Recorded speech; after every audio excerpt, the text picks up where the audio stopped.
So in the last year, you will have heard people use a word a lot, and it's the word unprecedented, something that's not happened before.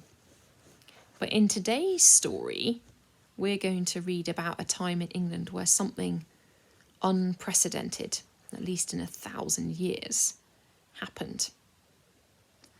And it's a story surrounding a king called Charles I. And we're going to find out what the unprecedented ending to the story is. Charles I has an interesting story in Oxford as well, and some of the events that are talked about in this chapter happened in Oxford. You can go to North Parade, just off the Banbury Road, and there's a very nice cafe there where you can get a hot chocolate called Barefoot Cafe. But if you go there, that's where some of the battles or the battle lines were drawn up in Oxford between two of the armies we're going to hear about today. While the English were building trading posts in India, England itself was in turmoil. James I, the King of England and Scotland, had died, and his son Charles had inherited the throne. But right from the beginning of his reign, Charles started to make the people of England angry. His first mistake was to marry the French princess Henrietta Maria. Henrietta was a beautiful, high-spirited girl, but she was also a devout Catholic who had promised the Pope that she would try to spread Catholicism throughout England.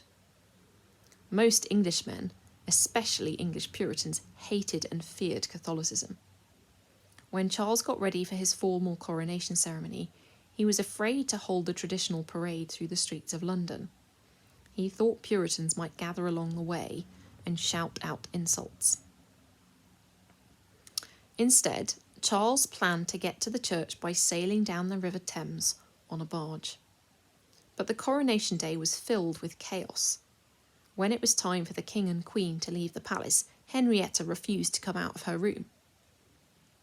She declared she could not attend a Protestant ceremony. When Charles's noblemen tried to force her through the door, Henrietta punched her fists through the glass windows of the room. So Charles went to be crowned all by himself. He paraded out to the Thames, but the royal barge missed its landing and went aground. Charles had to ride in a much smaller boat instead. When he arrived at the church, he tripped at the threshold and nearly fell on his face. When he tried to put on the coronation ring, a large jewel fell out of it and disappeared. Near the end of the ceremony, the Archbishop told the gathered crowd to shout, "God save King Charles!" But since most of them didn't hear him, Charles was greeted with silence. And as the ceremony ended, a small earthquake shook England. The troublesome coronation was only the beginning of a troubled reign. Like his father James, Charles believed that God had placed him on his throne and that his subjects should obey him without question. But Parliament believed that its members, who represented the people of England, should make the laws. When Parliament met after the coronation, it refused to give Charles all the money he wanted. Charles was furious. He dismissed Parliament and ruled without it for 11 long years. In those years he fought wars and made laws all by himself. He even told English and Scottish Christians how to worship God. He passed so many restrictions on Puritans that hundreds left England and went to the American colonies. He forced the Scottish Church to use the English prayer book and ceremonies. The Scots hated this English command. In one Scottish church, the minister had to bring 2 loaded pistols with him and point them at the congregation while he read the English prayer book. But whilst Charles was making the Scots and the English Puritans hate him, he was also running out of money. At the end of 11 years, he was forced to call Parliament back into session to beg for more cash. This Parliament refused to dissolve when Charles became angry.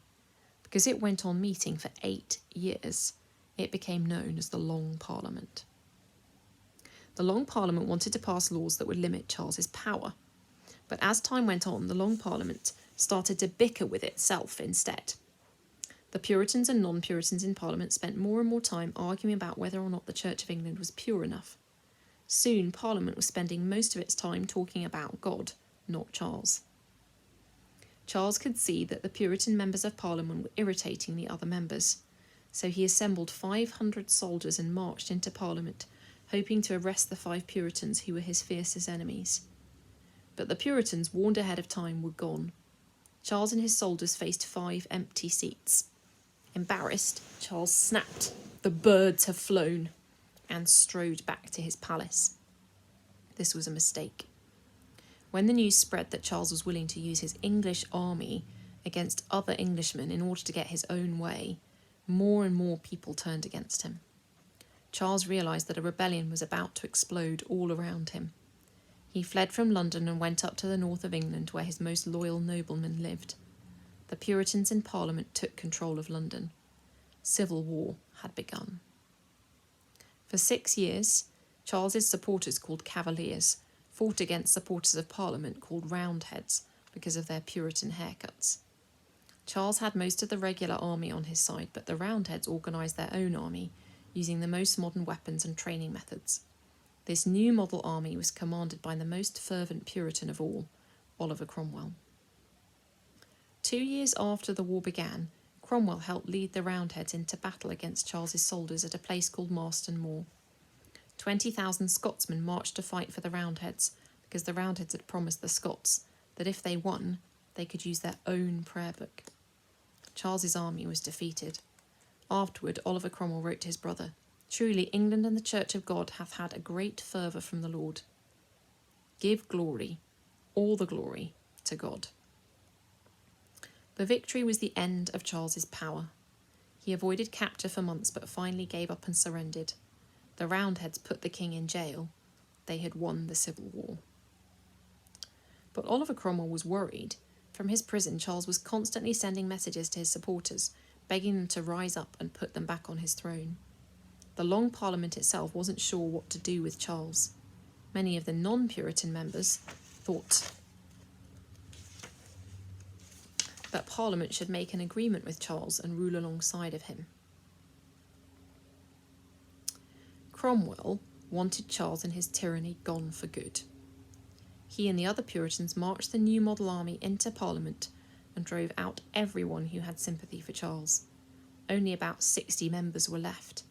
This purified Parliament became known as the Rump Parliament because only part of it was left. The Rump Parliament decided that England would only be at peace if Charles were dead.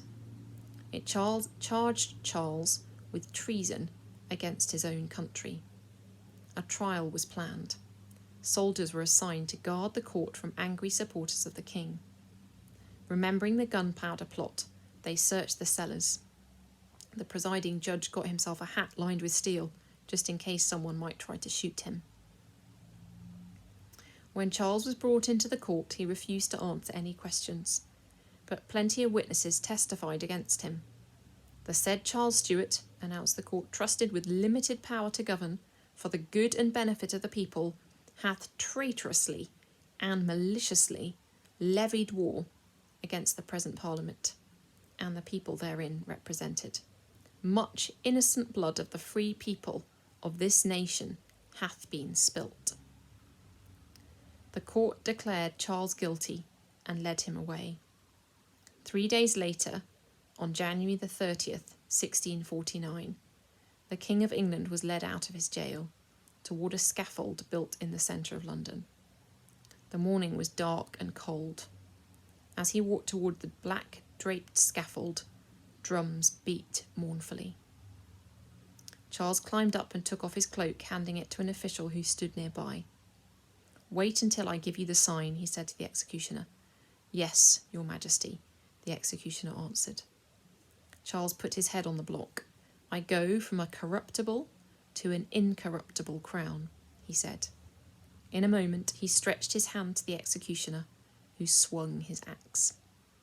Some of the people who crowded around were weeping. Others cheered. The executioner held up Charles's head.